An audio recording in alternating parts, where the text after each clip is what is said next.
ನೋಡಿ ಇದು ಜಾಯ್ಕಾಯಿ. ಜಾಯ್ಕಾಯಿ ಯಾವ ಥರ ಇರುತ್ತೆ ಒಳಗಡೆ ಅನ್ನೋದನ್ನು ತೋರಿಸ್ತೀನಿ. ನೋಡಿ ಇದು ಜಾಯ್ಕಾಯಿನಲ್ಲಿ ರೆಡ್ ವೆರೈಟಿ, ಕೇರಳ ವೆರೈಟಿ.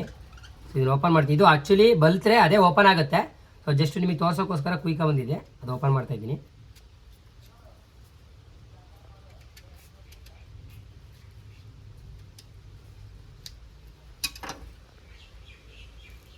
ನೋಡಿ ಇದು ಜಾಯ್ಕಾಯಿ. ನೋಡಿ ಯಾವ ಥರ ಬರುತ್ತೆ. ರೆಡ್ ವೆರೈಟಿ ಅಂದರೆ ಕಂಪ್ಲೀಟಾಗಿ ರೆಡ್ ಇರುತ್ತೆ. ಜಾಯ್ ಪತ್ರೆ ಮೇಲೆ ಇರೋ ಅಂಥದ್ದು ರೆಡ್ ವೆರೈಟಿ, ಒಳಗಡೆ ಜಾಯ್ಕಾಯಿ ಬರೋ ಅಂಥದ್ದು ನೋಡಿ ಯಾವ ಥರ ಇದೆ. ಹಿಂಗಿರುತ್ತೆ. ಇದು ರೆಡ್ ವೆರೈಟಿ ನೋಡಿ, ಈ ಥರ ಇರುತ್ತೆ.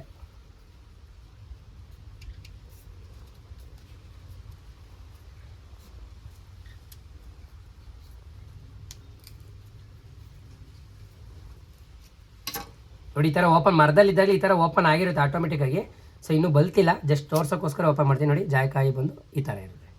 ನೋಡಿ ಇದು ಜಾಯ್ಕಾಯಿ, ಇದು ಜಾಯ್ ಪತ್ರೆ. ಇದನ್ನು ಕೂಡ ಉಪ್ಪಿನಕಾಯಿಗೆ ಉಪಯೋಗಿಸ್ಬೋದು. ಮೂರೂ ಕೂಡ ಯುಟಿಲೈಸ್ ಮಾಡ್ಕೊಬೋದು. ಈ ಥರ ಗಿಡಗಳು ಬೇಕು ನಮ್ಮ ಹತ್ರ ಅವೈಲೇಬಿಲಿಟಿ ಇದೆ. ಬನ್ನಿ ಯಾವ ಥರ ಇರುತ್ತೆ ಅಂತ ತೋರಿಸ್ತೇನೆ.